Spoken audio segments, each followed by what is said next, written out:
जिन चीजों पर हम लोगों ने ज्यादा फोकस किया है और वह है कि एक तो $1 ट्रिलियन की इकोनॉमी की जब हम बात करते हैं तो उसकी कुछ प्रमुख शर्तें हैं। उसमें जो महत्वपूर्ण गति दे सकता है, इसमें एक अर्बनाइजेशन उसकी एक महत्वपूर्ण शर्त होती है।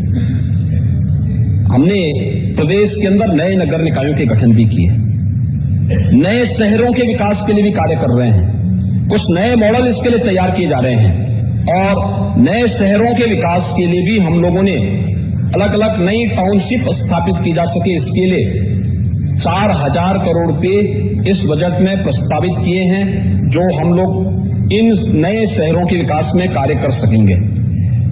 एमएसएमई सेक्टर को भी गति देने के लिए निजी पार्क स्थापित किए जा सके, इंडस्ट्रियल स्टेट विकसित किए जा सके। एमएसएमई की उत्तर प्रदेश की पॉलिसी देश की बेहतरीन पॉलिसीज में से एक है, जिसमें से हम लोगों ने 1000 दिन तक किसी भी निवेशक को इस बात की छूट दी है, 1000 दिन तक वो अपना निवेश करें, अपने उद्योग को संचालित करें और बाकी औपचारिकताओं को 1000 दिन के अंदर वो अपना पूरा कर लें। ईज ऑफ डूइंग बिजनेस की दिशा से बहुत महत्वपूर्ण कदम था और उस कार्यक्रम को उत्तर प्रदेश ने उत्तरगत किया है। अब 300 करोड़ रुपए की व्यवस्था हम लोगों ने एमएसएमई सेक्टर में निजी पार्क की स्थापना के लिए और इंडस्ट्रियल स्टेट की स्थापना के लिए यहां पर हमने व्यवस्था दी है। एक्सप्रेस हाईवे हमारे हैं, लेकिन एक्सप्रेस हाईवे केवल कनेक्टिविटी के माध्यम न बने, बल्कि इसका हम बेहतरीन उपयोग कर सकें। इन एक्सप्रेस हाईवे पर हम जगह जगह औद्योगिक क्लस्टर विकसित कर सकें।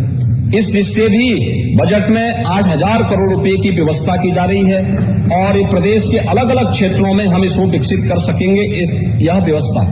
दूसरा, PM Gati Shakti national master plan के लिए भी हम लोगों ने 200 करोड़ रुपए की व्यवस्था की है। हम सब जानते हैं आदरणीय प्रधानमंत्री जी ने विगत वर्ष ही इस पीएम गतिशक्ति नेशनल प्लान की जो घोषणा की है, यह एक अत्यंत महत्वपूर्ण योजना है। खासतौर पर अब तक होता क्या था, कोई प्रोजेक्ट बनता था और बिना किसी प्लानिंग के वह कभी कभी अटक जाता था, एनओसी में बहुत समस्या होती थी। अब किसी भी प्रोजेक्ट को प्रारंभ करने के पहले आप पीएम गतिशक्ति नेशनल जो प्लान बना है, उस प्लान के अंतर्गत उसको आप डालेंगे, अपने आप ही आपको पता लग जाए कि इसका अलाइनमेंट की मार्ग में कोई बैरियर तो नहीं है। बैरियर है तो इसको हटाने के लिए क्या प्रावधान होने चाहिए और उस पूरी प्रक्रिया को ऑटो मोड पर उस पूरे कार्यक्रम को हम आगे बढ़ा सकते हैं। बहुत बार होता क्या था, जैसे हम लोग जाते हैं बलिया ही जाते हैं, तो बलिया जाने के लिए देवरिया से बलिया जाते हैं तो भागलपुर का एक ब्रिज है। आप देखते होंगे भागलपुर का ब्रिज साल में एक बार कई दिनों के लिए बंद होता है, क्योंकि उसकी मरम्मत की कार्रवाई होती है। और मरम्मत कहां अक्सर होता था, अक्सर हम लोग देखते थे। प्लानिंग के समय कमी, अलाइनमेंट वहां पर या तो सॉइल टेस्ट में या फिर उसके अलाइनमेंट में कहीं ना कहीं उस समय कोई गलती थी, जिसको समय रहते उसका समाधान नहीं हो पाया। कारण है जिंदगी भर वह कमी उसकी बनी रहेगी। आज के दिन पर पीएम गतिशक्ति आपको इस प्रकार की सुविधा उपलब्ध कराने जा रहा है कि आपके सामने पहले से ही इस प्रकार के अलाइनमेंट को तय करने के लिए पूरा ऑप्शन होंगे कि आपको कहां पर इस परियोजना को लागू करना है, जिससे आने वाले समय में इसका भरपूर लाभ लोगों को प्राप्त हो सके। और इसके लिए भी हम लोगों ने बजट में 200 करोड़ रुपए की व्यवस्था की है और साथ साथ अन्य सभी कार्यक्रमों को लेकर के भी ग्लोबल इन्वेस्टर समिट, उससे जुड़े हुए इंसेंटिव, उससे जुड़े हुए अन्य तमाम कार्यक्रमों के लिए भी हम लोगों ने इस व्यवस्था को यहां पर दी है। अन्नदाता किसानों के उसको ध्यान में रखते हुए भी पहली बार हुआ आजादी के बाद, जब अन्नदाता किसानों के निजी नलकूप में जो हम लोगों ने टैरिफ में 50% की छूट दी थी, उसके कारण पावर कारपोरेशन को जो लॉस हुआ होगा, उसके लिए पावर कारपोरेशन को 1250 करोड़ रुपए की राशि इसके माध्यम से उपलब्ध करवाने का कार्य हो रहा है।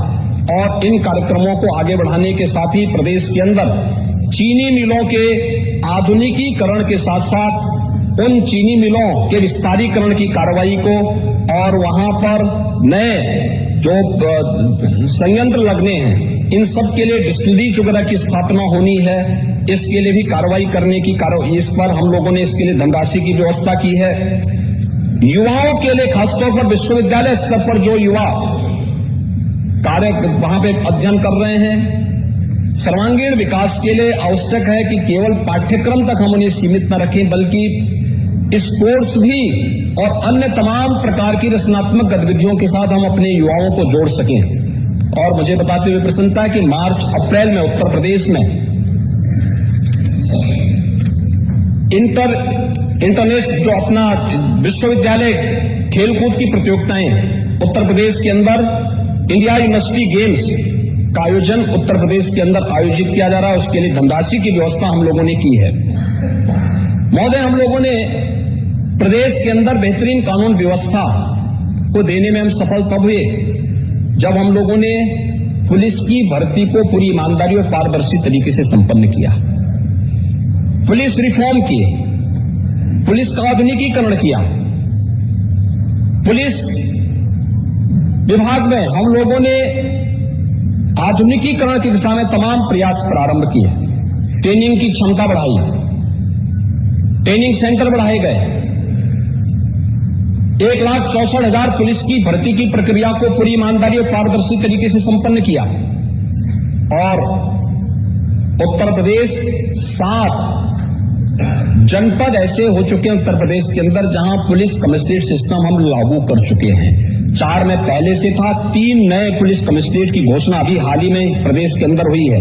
उनके लिए उस प्रकार की अत्याधुनिक सुविधा प्रदेश के अंदर हम लोग साइबर क्राइम को कंट्रोल कर सके, हर रेंज स्तर पर साइबर थाने की स्थापना।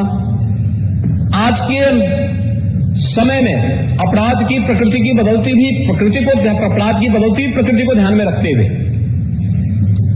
FSL लैब्स की स्थापना और उत्तर प्रदेश के अंदर न केवल लखनऊ में हम लोगों ने पुलिस एंड फॉरेंसिक इंस्टीट्यूट की स्थापना की है, बल्कि हमारा प्रयास है कि नए सत्र में इस इंस्टीट्यूट में पाठ्यक्रम भी प्रारंभ हो, डिप्लोमा और डिग्री के पाठ्यक्रम प्रारंभ हो, जिससे उत्तर प्रदेश के नौजवान उस पाठ्यक्रम के साथ जुड़ करके और अपने उज्जवल भविष्य को आगे बढ़ा सकें। उत्तर प्रदेश के अंदर इस फील्ड में जो मैन पावर की कमी है या देश के अंदर कमी है उसको भी दूर कर सकें। इसके लिए भी हम लोगों ने प्रदेश के अंदर एक व्यवस्था इस व्यवस्था को इसके साथ जोड़ा है। स्मार्ट सिटी मिशन के अंतर्गत हम सब जानते हैं आज उत्तर प्रदेश के अंदर हमारे शहरों को स्मार्ट सिटी बनाने की दिशा में प्रयास बेहतरीन तरीके से विगत 5 वर्ष के अंदर प्रारंभ हुए हैं। ये 5 वर्ष के दौरान जो कार्य हुए हैं, भारत सरकार ने 10 सिटी उत्तर प्रदेश की ऐसी थी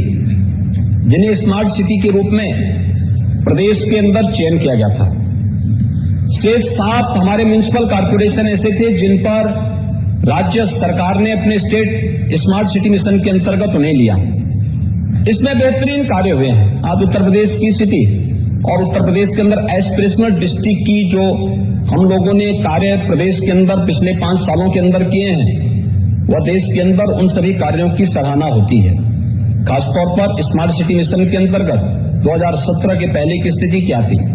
उत्तर प्रदेश के शहर गंदे दिखते थे, जहां देखो कूड़े का ढेर दिखता था, सड़कों पे सीवर और नालियों का पानी बहता था, अस्त व्यस्त जैसी व्यवस्था थी। आज उसको सुधारने की कार्रवाई हुई। स्मार्ट सिटी मिशन के अंतर्गत इंटीग्रेटेड ट्रैफिक मैनेजमेंट सिस्टम को हर स्मार्ट सिटी के अंदर लागू करने की कार्रवाई को आगे बढ़ाया गया। हम लोग 2019 के प्रयागराज कुंभ को करने में सफल हुए। उनमें से एक कारण था ICCC integrated command and control centre, जिसके माध्यम से कुंभ की एक एक गतिविधि पर हम एक जगह से नजर रख सकते थे और फिर उसके अनुरूप वहां पर कदम उठा सकते थे। और आज ये कार्य हम लोगों ने सफलतापूर्वक प्रयागराज में एक मॉडल हमारा सफल हुआ, तो प्रयागराज के बाद हम लोगों ने अपने उन सभी 17 म्युनिसिपल कॉर्पोरेशन के अंदर न केवल ITMS को बनाया है, बल्कि अब ITMS को सेफ सिटी के साथ जोड़ने की कार्रवाई भी हो रही है।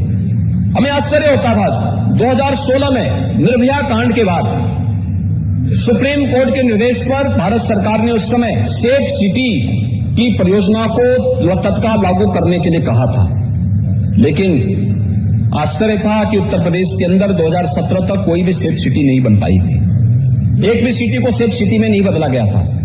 आज हम 18 सिटी ऐसी हैं हमारी, गौतम बुद्ध नगर समेत हमारे 17 म्युनिसिपल कॉर्पोरेशन से जुड़े हुए जो 17 नगर निगम है, वह गाजियाबाद है, मेरठ है, सहारनपुर है, अलीगढ़ है, मुरादाबाद, बरेली, आगरा, कानपुर, लखनऊ, अयोध्या, गोरखपुर, वाराणसी, प्रयागराज, झांसी, इन सभी 18 को हम लोग न केवल ITMS के साथ जोड़ने के सामने तेजी के साथ आगे बढ़े, बहुत सारी जगह कार्य पूरा हो चुका है, बल्कि स्मार्ट सिटी मिशन के अंतर्गत और न केवल स्मार्ट सिटी मिशन और गृह विभाग मिलकर उसको सेफ सिटी के साथ जोड़ने की कार्रवाई को भी आगे बढ़ा रहा है। हमारे 18 सिटी देश के अंदर उत्तर प्रदेश पहला राज्य होगा जिसके अगले कुछ समय के दौरान 18 सिटी ऐसी होंगी जो सेफ सिटी अपने आप को घोषित कर सकती है। और सेफ सिटी के अंदर न केवल अपराध कम होगा बल्कि ट्रैफिक की ऑटो मोड पर पूरी व्यवस्था चलती हुई दिखाई देगी और हर व्यक्ति उस व्यवस्था से संतुष्ट होगा। इस कार्रवाई को जहां पे हम लोगों ने लागू किया है उसके बेहतरीन परिणाम आए हैं, उसके लिए भी व्यवस्था यहां पर हम लोगों ने की है। और साथ साथ इसमें ये भारत के लिए गौरव की बात है कि आजादी के अमृत महोत्सव वर्ष में भारत उस ब्रिटेन को पछाड़ करके, जिस ब्रिटेन ने भारत में 200 वर्षों तक शासन किया था, उसे पछाड़ करके भारत दुनिया की 5वीं बड़ी अर्थव्यवस्था बना रही है। और साथ साथ अमृत महोत्सव वर्ष में भारत को G20 देशों का नेतृत्व प्राप्त हुआ है। भारत अगले वर्ष तक प्रधानमंत्री मोदी जी के नेतृत्व में G20 के देशों का नेतृत्व करेगा। G20 के वे बड़े देश जिनका दुनिया के 80% संसाधनों पर अधिकार है, भारत अगले एक वर्ष तक उसका नेतृत्व करेगा। ये गौरव की बात है। G20 के कुछ समिट उत्तर प्रदेश के अंदर भी आयोजित होने हैं और इसके लिए हम लोगों ने व्यवस्था प्रारंभ की है। उसके लिए भी एक मद यहां पर दिया गया है जिसके लिए धनराशि की व्यवस्था की गई है और उत्तर प्रदेश के परसेप्शन को आगे बढ़ाने में महत्वपूर्ण भूमिका देश और दुनिया के सामने प्रस्तुत करने में जिस एक इवेंट ने बहुत बड़ी भूमिका का निर्वहन किया था वो था प्रयागराज कुंभ 2019। स्वच्छता, सुव्यवस्था और सुरक्षा के माध्यम से भव्य और दिव्य कुंभ का जो मैसेज प्रयागराज कुंभ ने दिया था, देश के अंदर से 24 करोड़ श्रद्धालु प्रयागराज में आए थे। जो आया अभिभूत होके गया, अविरल और निर्मल गंगा के दर्शन करके, स्नान करके जो आया वहां की व्यवस्था देख करके अभिभूत था। दिव्य और भव्य कुंभ के साथ जुड़ करके वह अपने आप में प्रधानमंत्री जी के प्रति और राज्य सरकार के प्रति भी धन्यवाद ज्ञापित करके गया। यह हमारे लिए गौरव की बात थी और 2025 में हमारी सरकार को फिर से भव्य और दिव्य कुंभ का आयोजन करने का अवसर प्राप्त होगा। उसके लिए हम लोगों ने धनराशि की व्यवस्था प्रारंभ कर दी है। अब से हमारी कार्रवाई प्रारंभ हो गई है और दिव्य और भव्य कुंभ फिर से उत्तर प्रदेश का दुनिया की एक यूनिक इवेंट बनेगी। उसको लेकर के अभी से हम प्रयास भारत सरकार के साथ मिलकर के इस प्रयास को आगे बढ़ाने का कार्य कर रहे हैं। महोदय, मेडिकल एजुकेशन में उत्तर प्रदेश ने एक बहुत अच्छी प्रगति की है। 1 डिस्ट्रिक्ट 1 मेडिकल कॉलेज की दिशा में हम आगे बढ़ चुके हैं और मुझे बताते हुए प्रसन्नता है कि जहां 1947 से 2017 के बीच में राज्य के अंदर केवल 12 से 13 गवर्नमेंट मेडिकल कॉलेज बन पाए थे, आज हम लोग एक जनपद एक मेडिकल कॉलेज, पिछले 5.5 वर्ष के दौरान 35 से अधिक मेडिकल कॉलेजेस का निर्माण राज्य के अंदर प्रधानमंत्री स्वास्थ्य सुरक्षा योजना के अंतर्गत हम लोग करने में सफल हुए हैं और शेष को PPP मोड पर उतारने की कार्रवाई हमारी चल रही है।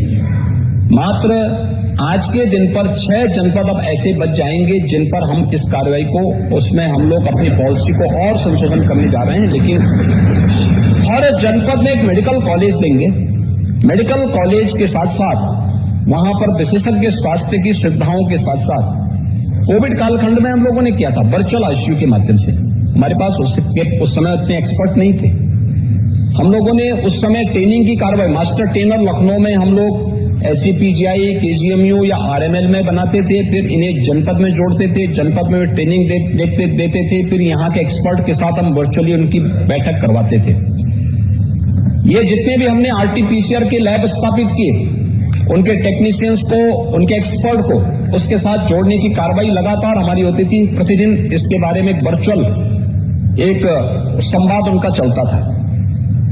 अब हम लोगों ने वर्चुअल आईसीयू उस समय भी हम लोगों ने एक मॉडल के रूप में प्रस्तुत किया था, क्योंकि जब 2017 में हम लोग आए थे और कोविड 2020 में जब आया था, तब प्रदेश के 36 जनपद ऐसे थे जहां पर आईसीयू का एक भी बेड नहीं था, एक भी वेंटिलेटर नहीं था। और आज मुझे बताते हुए प्रसन्नता है, प्रदेश के सभी 75 जनपदों में हमारे पास आईसीयू की सुविधा है, वेंटिलेटर मौजूद है। वहां पर चिकित्सक तैनात किए गए हैं, जहां पे कमी है उसको वहां पे तैनात करने की व्यवस्था की जा रही है, एक्सपर्ट वहां पे तैनात करने की कार्रवाई हो रही है। अब हम उन्हें PGI, KGMU जैसे संस्थानों के साथ जोड़ करके एक वर्चुअल आईसीयू की सुविधा फिर से हम लोग हर जनपद में उपलब्ध करवाने की कार्रवाई करने जा रहे हैं। लेकिन दूर दराज के क्षेत्रों में हम लोगों ने टेली कंसल्टेशन की सुविधा भी वहां पर प्रारंभ करने की कार्रवाई को बहुत तेजी के साथ आगे बढ़ाया है। हर एक PSC को हम उसके साथ जोड़ने की कार्रवाई कर रहे हैं। तो यह हम लोगों ने हेल्थ ATM के लिए भी व्यवस्था की है, साथ साथ प्रदेश के अंदर तमाम अन्य उसके साथ साथ मेडिकल कॉलेजेस के लिए भी हर जनपद में एक मेडिकल कॉलेज खोल सके, इसके लिए भी व्यवस्था इसमें की गई है।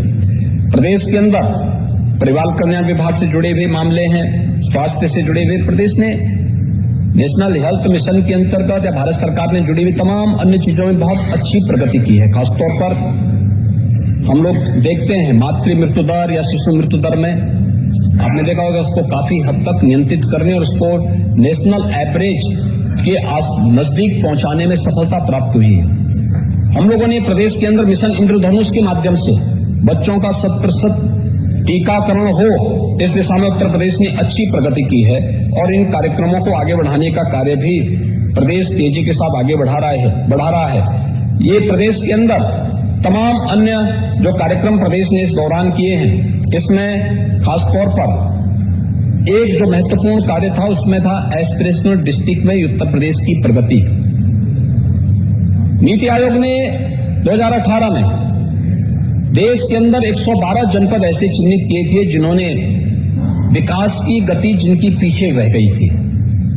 पूरे देश के अंदर शिक्षा, स्वास्थ्य, कृषि और जल संसाधन, रोजगार और स्किल डेवलपमेंट, ऐसे वित्तीय समावेशन जैसे 6 पैरामीटर तय किए थे, जिसमें ये सभी राज्य, ये सभी जनपद 112 जनपद पूरे देश भर के थे जो पिछड़े रह गए थे।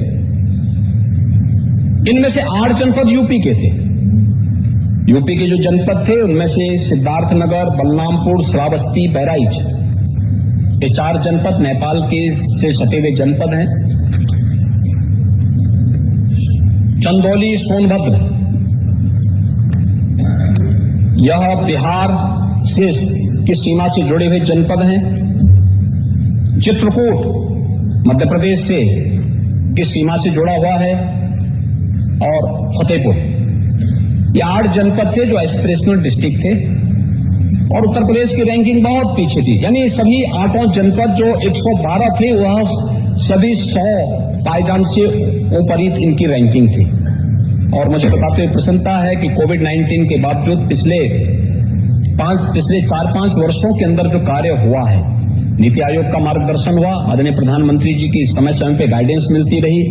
आज परिणाम है कि देश के जब इनकी रैंकिंग अभी हाल ही में 21-22 की आई थी, तो देश के जो टॉप 10 डिस्ट्रिक्ट थे जिन्होंने बेहतरीन प्रगति की है, उन टॉप 10 में से 5 यूपी के थे। टॉप 20, 112 में टॉप 20 डिस्ट्रिक्ट में उत्तर प्रदेश के सभी 8 के 8 जनपद टॉप 20 में थे। और उसी से प्रेरित होकर के हम लोगों ने उन विकास खंडों को चिन्हित किया है जो इन 6 पैरामीटर पर, नीति आयोग के इन 6 पैरामीटर पर अभी भी पिछड़े हैं। उन 100 विकास खंडों को विकास की गति के साथ हम जोड़ सकें, एस्पिरेशनल विकास खंडों को चिन्हित करने और वहां पर फिर हम विकास को एक गति दे सकें, इस पर एक कार्य प्रारंभ हुआ है और उसके लिए भी धनराशि की व्यवस्था यहां पर की है, जिसमें हम लोगों ने हर एक विकास खंड में एक एक सीएम फेलोशिप भी वहां पर तैयार किया है, जो वहां पर जाकर के कार्य कर रहा है, उसकी मॉनिटरिंग हो रही है, एक एक कार्य को वहां पर आगे बढ़ाने की कार्रवाई हो रही है। शिक्षा के क्षेत्र में, स्वास्थ्य के क्षेत्र में, कृषि और जल संसाधन के क्षेत्र में, स्किल डेवलपमेंट और एम्प्लॉयमेंट के क्षेत्र में, फाइनेंशियल इंक्लूजन के फील्ड में क्या कुछ होना है, इन्हीं सब क्षेत्रों को ध्यान में रखते हुए ये कार्य वहां पे प्रारंभ हुए हैं, तो उसके लिए भी धनराशि की व्यवस्था यहां पर की गई है। सुशासन की महत्वपूर्ण शर्त समय पे न्याय भी होता है और त्वरित न्याय भी होता है। उत्तर प्रदेश के अंदर 10 जनपद ऐसे थे जिनके पास अब तक अपनी डिस्ट्रिक्ट कोर्ट नहीं थी, वे किराए के भवन में जैसे तैसे चल रहे थे। उन 10 जनपदों में न्यायिक प्रक्रिया से जुड़े हुए सभी कार्यक्रमों को हम इंटीग्रेटेड भवन बना करके उसी के साथ जोड़ करके उन कार्यक्रमों को आगे बढ़ा सकें, इसके लिए 400 करोड़ रुपए की व्यवस्था इस सप्लीमेंट्री डिमांड में हम लोगों ने अलग से की है, जिससे उन सभी 10 जनपदों में एक साथ डिस्ट्रिक्ट कोर्ट की स्थापना हो सके और तुरंत और सरल और सुलभ न्याय की व्यवस्था वहां पर लोगों को दे सके, आम जन को दे सके, इसके लिए भी ये व्यवस्था यहां पर की जा रही है। परिवहन निगम ने बेहतरीन काम किया था कोविड लॉकडाउन के दौरान। उन 40 लाख प्रवासी कामगार और श्रमिकों को उनके गंतव्य, उनके घरों तक पहुंचाने में न केवल उत्तर प्रदेश के बल्कि 60 लाख प्रवासी कामगार और श्रमिक अन्य राज्यों के भी थे, बिहार, झारखंड, छत्तीसगढ़, वेस्ट बंगाल, उड़ीसा और अन्य राज्यों के भी थे। उन सबको हम लोग उत्तर प्रदेश की सीमा पे और जहां पे राज्य सरकारें हमसे अनुरोध करती थी वहां पर हम प्रयास करते थे कि उत्तर प्रदेश की सीमा के नजदीक जो उस राज्य से जुड़े हुए कोई महत्वपूर्ण केंद्र होता था वहां तक पहुंचाने का कार्य करते थे, क्योंकि ये मानवता की सेवा थी। और परिवहन निगम ने उस समय बेहतरीन कार्य किया था। आज परिवहन निगम इस दिशा में अच्छा काम कर रहा है, तो उस दिशा में 1000 नई बसेज वहां खरीदी जा सके, इसके लिए उन्हें हम लोग ये व्यवस्था दे रहे हैं और ये कार्य यहां पर एक व्यवस्था की जा रही है। इसके अलावा प्रदेश अभी भारत सरकार ने जो अपनी एक नई पॉलिसी लाई है कि पुराने जो वाहन हैं उन्हें स्क्रैप करने, उसकी पॉलिसी भी उत्तर प्रदेश के अंदर लाई जा चुकी है। और मैं चाहूंगा कि जितने पुराने ऐसे वाहन हैं जो अपनी आयु पूरी कर चुके हैं, जो अब पॉल्यूशन का काम कर रहे हैं और जो सुरक्षा में खतरा पैदा कर सकते हैं या खतरा पैदा करते हैं, उन सभी को हमें स्क्रैप करवाना चाहिए। इसके लिए राज्य सरकार ने परिवहन विभाग के माध्यम से अपनी कार्रवाई को आगे बढ़ाया है। मेरी आप सभी पूरे सदन से भी अपील होगी कि इस दिशा में अगर हम प्रयास कर सकेंगे तो एक अच्छा प्रयास होगा, क्योंकि जो रोड एक्सीडेंट्स हैं, ये सड़क पर होने वाली जो मौतें हैं, ये अत्यंत दुखद मौतें हैं और बहुत खराब स्थिति है। कोविड कालखंड में दुनिया की सबसे बड़ी महामारी के दौरान हम देखते हैं 2023 से यानी 2020 से लेकर के 2022 तक अब तक प्रदेश में इतनी बड़ी प्रदेश यानी 25 करोड़ की आबादी में 23,631 मौतें कोविड-19 से हुई, लेकिन ये पिछले 2.5 वर्ष के अंदर है। लेकिन जब सड़क रोड एक्सीडेंट से होने वाली मौत की हम बात करते हैं तो इसकी संख्या अकेले एक वर्ष में 20 से लेकर 22,000 पहुंचती है। ये बहुत दुखद है और इस दुखद सच्चाई को हम सबको भी स्वीकार करना होगा। इसका कारण है पुराने वाहन, रोड इंजीनियरिंग, इसका कारण है ओवर स्पीडिंग, इसका कारण है और भी जो कुछ लापरवाही, सीट बेल्ट लगा पहन करके न चलना, हेलमेट लगा के न चलना, ये बहुत सारे कारण हैं जिनको थोड़ी भी जागरूकता पैदा करने में हम सब भी अपनी भूमिका का और अपने सामाजिक दायित्व का निर्वहन कर सकते हैं। परिवहन निगम को 1000 नई बसेज उपलब्ध करवाने की कार्रवाई तात्कालिक रूप से की जा रही है। इसको अभी कुंभ के लिए अलग से भी हम वाहन की व्यवस्था उनको उपलब्ध करवाने जा रहे हैं। प्रदेश के अंदर एक प्रदूषण मुक्त व्यवस्था हम दे सकें, शहरीकरण की व्यवस्था, स्मार्ट सिटी में केवल ITMS और स्मार्ट रोड ही नहीं बल्कि स्मार्ट पब्लिक ट्रांसपोर्ट की सुविधा भी हो। उत्तर प्रदेश आज 5 सिटी के अंदर मेट्रो का संचालन कर रहा है और आगरा में हमारा तेजी के साथ एक कार्य गतिमान है। वाराणसी के अंदर रोपवे की कार्रवाई को एक स्तर पर हम आगे बढ़ाने जा रहे हैं, लेकिन इलेक्ट्रिक बसेज की व्यवस्था भी हर सिटी के अंदर चले। बहुत लोगों ने उसको अप्रिशिएट किया है। जिन सिटी में इसको संचालित किया जा रहा है तो इसके लिए भी इलेक्ट्रिक वाहन में जिन लोगों ने निवेश किया है, ऐसे वाहन का मैन्युफैक्चरिंग यहां पे हो, उसके लिए चार्जिंग स्टेशन बने, इसके लिए अन्य फैसिलिटी यहां पे उपलब्ध कराई जा सके, इसके लिए राज्य सरकार के द्वारा कुछ इंसेंटिव की व्यवस्था की गई है, उसके लिए भी हम लोगों ने यहां पर व्यवस्था की है। ICDS और आंगनबाड़ी केंद्रों के बारे में, उनके अपग्रेडेशन के बारे में भी यहां पर सरकार ने इस सप्लीमेंट्री डिमांड्स में इसकी व्यवस्था की है। सड़कों से जुड़े हुए और पीडब्ल्यूडी से जुड़े हुए कार्यों को भी इसके साथ जोड़ा गया है और प्रदेश ने साथ साथ इसमें लखनऊ को प्रदेश की राजधानी होने के साथ साथ लखनऊ में कुछ अच्छे कार्य और हो सके, एक नाइट सफारी की घोषणा उत्तर प्रदेश के अंदर की थी। उसके लिए धनराशि की व्यवस्था हम लोग इस बजट में करने जा रहे हैं कि लखनऊ में कुकरेल में नाइट सफारी हो सके और उत्तर प्रदेश की राजधानी लखनऊ पर्यटन की दृष्टि से बेहतरीन गंतव्य के रूप में उभर सके। इसके लिए नाइट सफारी के साथ साथ यहाँ पर अन्य सुविधाओं को भी हम आगे बढ़ा सकेंगे। इस पर तेजी के साथ कार्य हो रहा है।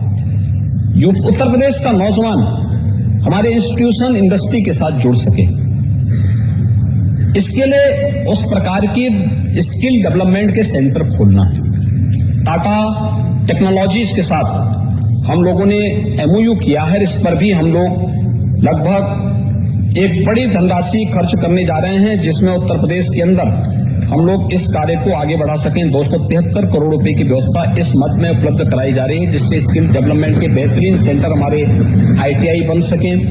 आज के दौर के ट्रेड उस पर हम दे सकें, लोगों को इसके साथ जोड़ सकें, विकास की इस प्रक्रिया के साथ हम आगे बढ़ सकें। इस प्रक्रिया के साथ जोड़ने की कार्रवाई हो रही है। बेसिक और माध्यमिक शिक्षा के बारे में, बच्चों के बारे में अच्छी शिक्षा उन्हें दी जा सकती है। तकनीक का उपयोग उसमें कैसे किया जा सकता है, इसके माध्यम से इन कार्यक्रमों को आगे बढ़ाने के लिए और साथ साथ माध्यमिक में नकल विहीन परीक्षा संपन्न करना ये सरकार की सर्वोच्च प्राथमिकता है। उत्तर प्रदेश के युवा को कहीं पे हाथ फैलाने की नौबत ना आने पाए, इसके लिए उत्तर प्रदेश के नौजवानों के जीवन के साथ खिलवाड़ करने की छूट किसी को नहीं देंगे। और इस दृष्टि से राज्य सरकार ने इस व्यवस्था, इसके लिए सर्विलांस और ट्रैकिंग, GPS ट्रैकिंग, परीक्षा केंद्रों के सर्विलांस और उसके निगरानी का नकल विहीन परीक्षा के लिए भी CCTV कैमरे आदि की व्यवस्था के लिए भी हम लोग यहाँ पर व्यवस्था करने जा रहे हैं। श्रमिकों के बच्चों के साथ ही कोविड कालखंड के दौरान जो बच्चे निराश्रित हुए थे, उन बच्चों के लिए हर कमिश्नरी में हम एक अटल आवासीय विद्यालय की स्थापना करने जा रहे हैं और हमारा प्रयास है कि मार्च-अप्रैल में सभी 18 हमारे मार्च से जून के बीच में सभी 18 विद्यालय संचालित हों। ये सभी आवासीय विद्यालय हैं। इन सभी आवासीय विद्यालयों को अत्याधुनिक सुविधा से युक्त करने के साथ ही वहां पे उनकी लॉजिंग, उनकी फूडिंग और अत्याधुनिक शिक्षा के साथ साथ स्पोर्ट्स, स्किल डेवलपमेंट और हर प्रकार की गतिविधियों के साथ उन्हें जोड़ने की कार्रवाई के साथ हम करने जा रहे हैं। ये अटल आवासीय विद्यालय के लिए भी अतिरिक्त धनराशि की जो आवश्यकता पड़ी है, उसके लिए व्यवस्था हम यहाँ पे करने जा रहे हैं। दिव्यांग जन सशक्तिकरण और पिछड़ा वर्ग कल्याण से जुड़ी हुई कुछ योजनाओं के लिए भी इसमें व्यवस्था की जा रही है। जो अपने दिव्यांग जन हैं, खासतौर पर दृष्टिबाधित है, वो बधिर हैं, शारीरिक रूप से दिव्यांग जन हैं, इनके लिए भी सरकार ने पहले ही इनकी पेंशन की राशि 2017 में आए थे 300 रुपए इनको मासिक पेंशन मिलती थी। अब हम लोगों ने इनकी पेंशन की राशि को 12,000 रुपए सालाना किया है, यानी 1,000 रुपए हर महीने इन दिव्यांग जनों को इस सुविधा प्राप्त होगी। कुष्ठ रोगियों को प्रतिमाह मिलने वाली पेंशन की राशि में भी बढ़ोतरी की गई है और यह कार्य यहां पर किया जा रहा है। साथ साथ महोदय, इस सप्लीमेंट्री डिमांड्स में जो अन्य प्रावधान किए गए हैं, खासतौर पर मां विंध्यवासिनी का धाम, वहां पर एक बेहतरीन कॉरिडोर को, काशी विश्वनाथ कॉरिडोर की स्थापना हुई तो काशी विश्वनाथ धाम में आपने देखा होगा पहले वर्ष में, पूरे वर्ष भर में लगभग 1 करोड़ श्रद्धालु वहां आ पाते थे। और काशी विश्वनाथ धाम बनने के बाद इस वर्ष सावन के महीने में 1 महीने में ही 1 करोड़ से अधिक श्रद्धालु काशी में आया था। जब कोई पर्यटक या टूरिस्ट आता है कहीं भी किसी भी ऐसे महत्वपूर्ण स्थल पर, तो अपने साथ ढेर सारे रोजगार का सृजन करता है। गाइड के लिए कार्य मिलता है, टैक्सी ड्राइवर के लिए कार्य मिलता है, होटल और रेस्टोरेंट में कार्य मिलता है, आसपास के मार्केट में भी एक बूम आती है। हर एक व्यक्ति जुड़ता है, एक इकोसिस्टम बनता है अपने आप में। और वह वहां पर काशी में देखने को मिला है। हमारे पास इस प्रकार के स्पिरिचुअल टूरिज्म के लिए उत्तर प्रदेश देश के अंदर सबसे रिच है, सबसे धनी है। हम इसका बेहतरीन उपयोग कर सकते हैं। प्रयागराज कुंभ है, अयोध्या है, अयोध्या में भगवान राम के भव्य मंदिर निर्माण के बाद जो स्थिति आने वाली है, काशी में काशी विश्वनाथ धाम का है, मथुरा वृंदावन के विकास की दिशा में जो प्रयास प्रारंभ हुए हैं। अभी मैं अयोध्या गया था, 30,000 करोड़ रुपए के प्रोजेक्ट डबल इंजन की सरकार अकेले अयोध्या के अंदर वर्तमान के वहां के इंफ्रास्ट्रक्चर पर खर्च करने जा रही है। लगभग 25 से 30,000 करोड़ रुपए का इंफ्रास्ट्रक्चर मथुरा, वृंदावन, बरसाना और उसके आसपास के क्षेत्र के विकास के लिए डबल इंजन की सरकार खर्च कर रही है। ऐसे ही काशी के लिए, प्रयागराज के लिए, अन्य सभी जगहों के लिए कार्य हम लोग तेजी के साथ आगे बढ़ाने जा रहे हैं। और काशी और प्रयागराज के बीच में मां विंध्यवासिनी का धाम एक पवित्र शक्तिपीठ के रूप में है। और वहां पे मां विंध्यवासिनी धाम में जो त्रिकोण है, जो त्रिकोणीय क्षेत्र है, जिसमें मां विंध्यवासिनी मंदिर है, मां अष्टभुजा मंदिर है, मां काली खो मंदिर, इसके परिक्रमा पथ और वहां पर अन्य जन सुविधाओं के विकास के लिए भी धनराशि की व्यवस्था के साथ ही वहां के व्यवस्थित विकास को आगे बढ़ाया जा सके। और महोदय, लखनऊ से सटे हुए नैमिषारण्य, भारत का पूरा वैदिक ज्ञान की धरोहर को जहां पर हमारे ऋषि मुनियों ने लिखा था, उसको एक लिपिबद्ध किया था, वो नैमिषारण्य है। नैमिषारण्य उसका महात्मा है, लेकिन उसकी जितनी उपेक्षा हुई, वहां पर इस वैदिक ज्ञान की परंपरा को हम व्यवस्थित तरीके से आगे बढ़ा सकें, इसके लिए वहां पर राज्य सरकार के स्तर पर अब एक कार्रवाई प्रारंभ हुई है। एक वेद विज्ञान केंद्र की स्थापना कर सकें और इस पर हम व्यापक शोध को आगे बढ़ा सकें। और उसके लिए पर्यटन विकास की भी एक बड़ी योजना को हम राज्य सरकार के स्तर पर भी और भारत सरकार का स्वदेश दर्शन योजना के अंतर्गत भी नैमिषारण्य के व्यवस्थित विकास के कार्यक्रम को आगे बढ़ाने की कार्रवाई को हम यानी उसको आगे बढ़ा चुके हैं। और बहुत शीघ्र लखनऊ से नैमिषारण्य के बीच में हम लोग हेलीकॉप्टर की सुविधा भी देने जा रहे हैं कि कोई भी व्यक्ति आसानी से वहां जा सके। हेलीपैड की व्यवस्था, हेलीपोर्ट की व्यवस्था, ये सभी कार्रवाई को वहां पर आगे बढ़ाने की कार्रवाई नैमिषारण्य की दृष्टि से भी हम लोग करने जा रहे हैं। प्रदेश के अंदर आजादी के अमृत महोत्सव के कार्यक्रम के साथ ही प्रदेश के अंदर जो अन्य कार्य प्रारंभ हो रहे हैं, जिसमें उत्तर प्रदेश इस दृष्टि से बहुत धनी है कि यहाँ पे कलाकारों की भी एक बहुत अच्छी टीम है, एक विरासत है। इसमें वाराणसी, लखनऊ, कैराना, ये बहुत सारे ऐसे घराने थे जिन लोगों ने कला के क्षेत्र में उत्तर प्रदेश को एक पहचान दिलाई। अलग अलग जगह इस प्रकार की व्यवस्थाएं थी, लेकिन हर एक जगह एक विधा को लेकर के लोग चले। लेकिन आजमगढ़ में हरिहरपुर एक ऐसी जगह है जहां पर कला की तीनों प्रकार की विधा है, गायन, वादन और नृत्य। ये तीनों एक ही गांव में लोग, वहां के स्थानीय कलाकारों ने, जिसने देश को बहुत अच्छे अच्छे कलाकार दिए, शास्त्रीय संगीत में जिन्होंने भारत के शास्त्रीय संगीत को वैश्विक मान्यता दिलाई, उस प्रकार के कलाकारों की भूमि हरिहरपुर में एक संगीत महाविद्यालय के निर्माण के लिए भी राज्य सरकार ने धनराशि की व्यवस्था यहां पर की है। और साथ साथ प्रयागराज कुंभ की बात होगी तो प्रयागराज कुंभ के साथ नमामि गंगे और ग्रामीण जलापूर्ति के साथ भी हम इन कार्यक्रमों को आगे बढ़ाने की कार्रवाई करेंगे। गंगा अविरल हो, निर्मल हो। जो शेष एसटीपी बची हुई हैं उनको समय से पूरा करना। 25 के पहले गंगा की धारा को एकदम निर्मल और अविरल बनाना। जो भी श्रद्धालु आए वह प्रयागराज कुंभ में आकर के अभिभूत हो जाए। यह हम सबका न केवल एक शासकीय दायित्व है बल्कि एक नैतिक दायित्व भी बनता है कि कोई भी श्रद्धालु आता है उत्तर प्रदेश के अंदर हमारा अतिथि बनकर के आएगा, उसका सम्मान करना, अतिथि देवो भव के इस पवित्र भाव के साथ उसको सम्मान देना और उनकी भावनाओं के अनुरूप अपने केंद्रों को, धार्मिक केंद्रों को उस रूप में प्रस्तुत करना। इस कार्यक्रम के लिए भी हम लोगों ने व्यवस्था इसमें की है और साथ साथ ग्रामीण क्षेत्र में हर घर नल की योजना युद्ध स्तर पर चल रही है और इस कार्यक्रम को भी गति देने के लिए भी इस सप्लीमेंट्री डिमांड्स में भी व्यवस्था की गई है। प्रधानमंत्री कृषि सिंचाई योजना के अंतर्गत हर खेत को पानी देने की व्यवस्था के लिए भी इस सप्लीमेंट्री डिमांड्स में ये व्यवस्था की गई है।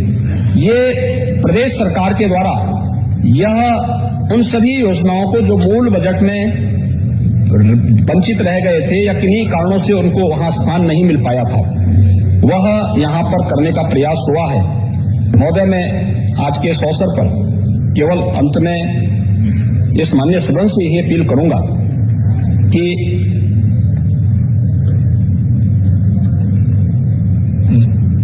भारतीय जनता पार्टी की केंद्र और राज्य सरकारें अपने विकास, लोक कल्याण के विजन को पूरी ईमानदारी और प्रतिबद्धता के साथ आगे बढ़ा रही है। बिना भेदभाव के सबका साथ, सबके विकास, सबके विश्वास और सबके प्रयास से इन योजनाओं को आगे बढ़ाने पर विश्वास भी रखती है, समाज के हर तबके को जोड़ने की। और इसलिए योजनाओं में कोई भेदभाव नहीं, विकास सबका, योजनाओं का लाभ भी सबको और पूरी ईमानदारी के साथ। कोई व्यक्ति ये नहीं कह सकता कि मेरी जाति, मेरा मत, मेरा मजहब देख करके शासन की योजनाओं का लाभ दिया गया हो। किसी भी फील्ड में हम जाकर के देखेंगे तो उन कार्यक्रमों को वहां पर उसको उसी रूप में आगे बढ़ाने का कार्य हुआ है और ये इसलिए संभव हुआ है क्योंकि हम लोग इस बात को मानते हैं और इसके बारे में हम लोग हमेशा उन सभी भावनाओं का सम्मान करते हैं। लेकिन जो लोग आज भी शासन की मंशा और शासन की कार्य पद्धति पर टिप्पणी करते हैं, मुझे उनसे केवल एक उस पाश्चात्य दार्शनिक इन पंक्तियों से उनका मैं ध्यान आकर्षित करना चाहूंगा जिसमें उन्होंने कहा था कि यानी इन सबको समझने के लिए हमें प्रयास करना पड़ेगा और उसके लिए उन्होंने बहुत अच्छी टिप्पणी की थी कि शक्ति देना तो आसान है पर बुद्धि देना कठिन कार्य है। और मुझे लगता है कि हमारे सभी मित्रगण इन सभी बातों को, खासतौर पर विपक्ष में बैठे हुए मित्रगण इन सब बातों को समझने का प्रयास करेंगे। सरकार पूरी ईमानदारी के साथ इन कार्यक्रमों को कर रही है। मेरी पूरे सदन से एक अपील होगी कि उत्तर प्रदेश का इन्वेस्टर समिट होने जा रहा है फरवरी माह में और इन्वेस्टर समिट के बाद ही मुझे लगता है कि बजट सेशन उसके बाद ही हो भी पाएगा। हम सबका दायित्व बनता है कम से कम अपनी विधानसभा के लिए शासन ने जो 25 सेक्टर चिन्हित किए हैं उस 25 सेक्टर में हम निवेश की इन संभावनाओं को आगे बढ़ाने में अपना योगदान दे सकते हैं और बहुत अच्छा इसमें आपकी स्वयं की छवि भी इसमें बनेगी और आपको भी इस 25 सेक्टर से जुड़े हुए जो महत्वपूर्ण कार्य होंगे जिसमें हम लोगों ने डिफेंस बाय एरोस्पेस का, इलेक्ट्रॉनिक्स, विनिर्माण नीति, नागरिक उड्डयन की नीति, एमआरओ नीति, इलेक्ट्रिक व्हीकल की जो हमारी पॉलिसी है, वेयर हाउसिंग और लॉजिस्टिक नीति, फार्मा की नीति, आईटी, डाटा सेंटर, सौर ऊर्जा, कृषि, एक्सपोर्ट की, खाद्य प्रसंस्करण, स्टार्टअप, बायो एनर्जी, हैंडलूम और वस्त्र नीति, पर्यटन नीति, हमारी इंटीग्रेटेड टाउनशिप की पॉलिसी है, फिल्म नीति है, एमएसएमई की नीति है। यानी इन सभी को लेकर के अगर आप देखेंगे औद्योगिक विकास और रोजगार से संबंधित नीति, ये 25 अलग अलग सेक्टर से जुड़ी हुई पॉलिसी के अंतर्गत एक पर्याप्त लैंड बैंक बना करके हम लोग निवेश को आकर्षित कर रहे हैं। दुनिया इस निवेश की तरफ देख रही है और दुनिया यहां पे निवेश करने के लिए उतावली दिखाई दे रही है।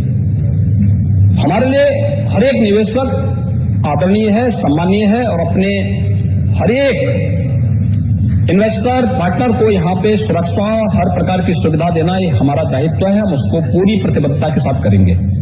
लेकिन हमारे लिए अत्यंत महत्वपूर्ण होगा जब स्थानीय स्तर के हमारे उद्यमी व्यापारी भी इस पूरे अभियान के साथ जुड़े। विधानसभा स्तर पर, जनपद स्तर पर हम भी अपने स्तर पर लोगों को प्रेरित कर सकते हैं, हर एक स्तर पर कर सकते हैं। अच्छे विश्वविद्यालय बन सकते हैं, कोई जनपद एजुकेशन का हब बन सकता है,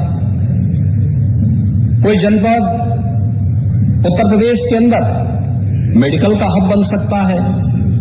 आखिर प्राचीन काल में थे ना, काशी धार्मिक नगरी के साथ साथ शिक्षा की एक नगरी थी, वैदिक ज्ञान की एक नगरी थी। प्रयागराज कभी शिक्षा के एक महत्वपूर्ण केंद्र के रूप में उभराई था। ऐसे ही हम लोग अलग अलग जनपदों में अलग अलग केंद्र भी बना सकते हैं और जनपद में अलग अलग सेक्टर को भी हम आगे बढ़ा सकते हैं। राज्य सरकार इसमें भरपूर मदद करेगी। हम थोड़ा भी प्रयास करेंगे, स्थानीय उद्यमियों को, स्थानीय व्यापारियों को इस दिशा में प्रयास करवा करके किसी भी सेक्टर में वहां निवेश करना चाहेगा, सरकार इन सबको उनके साथ जोड़ने के लिए तत्पर है। और सरकार के द्वारा जो लेट लापीती होती थी, हम लोगों ने निवेश मित्र पोर्टल के माध्यम से निवेश की हर प्रक्रिया को एक सिंगल विंडो सिस्टम के साथ जोड़ा है। निवेश मित्र पोर्टल के माध्यम से 300 देश का सबसे बड़ा निवेश मित्र का यह पोर्टल है, जिसमें 340 से अधिक सेवाओं को हम उसके माध्यम से दे सकते हैं। जिन लोगों के द्वारा हमारे साथ एमओयू होगा, उसको भी निवेश सारथी के माध्यम से हम लोग मॉनिटरिंग कर रहे हैं और उसकी एक एक कार्रवाई की मॉनिटरिंग करना और कहां पे अटका हुआ, अगर किसी स्तर पर वो अटका हुआ है तो उसकी मॉनिटरिंग करने के साथ साथ उसकी जवाबदेही भी तय करना और साथ साथ जिन्होंने निवेश कर लिया है वह समय से उनका इंसेंटिव उन्हें मिल सके, इसके लिए भी हम लोगों ने यहां पर एक पूरी व्यवस्था, एक पोर्टल स्वरूप में विकसित करते हुए इस व्यवस्था को आगे बढ़ाने का कार्य किया है। और मैं यहां पर सभी माननीय जनप्रतिनिधियों से इस बारे में अपील करूंगा कि वे लोग भी अगर थोड़ा रुचि ले लेंगे अपनी विधानसभा स्तर पर, अपने जनपद में, अपने क्षेत्र में या प्रदेश के अंदर कहीं भी कोई निवेशक वे भी आना चाहेंगे, हम उन सब का भी स्वागत करेंगे। इसी विश्वास के साथ ये सप्लीमेंट्री डिमांड्स पर माननीय सदस्यों ने 10 माननीय सदस्यों ने अपने विचारों को रखा। उनके महत्वपूर्ण सुझाव ये सदन में आए हैं। हमारे वित्त मंत्री उन सबको उसके साथ जोड़ते हुए यहां पर उस कार्यक्रम को आगे बढ़ाएंगे। मैं इस माननीय सदन से यह अपील करूंगा कि प्रदेश के विकास के लिए और प्रदेश के अंदर प्रदेश की पहचान को देश और दुनिया के अंदर प्रस्तुत करने के लिए ये सप्लीमेंट्री डिमांड्स अत्यंत महत्वपूर्ण है और इसको हम लोग सर्वानुमति से पास कर पाएंगे तो एक अच्छा संदेश जाएगा। अध्यक्ष जी, आपने मुझे इस सप्लीमेंट्री डिमांड पर बोलने का मौका दिया है। मैं आपका हृदय से एक बार फिर से धन्यवाद ज्ञापित करता हूं।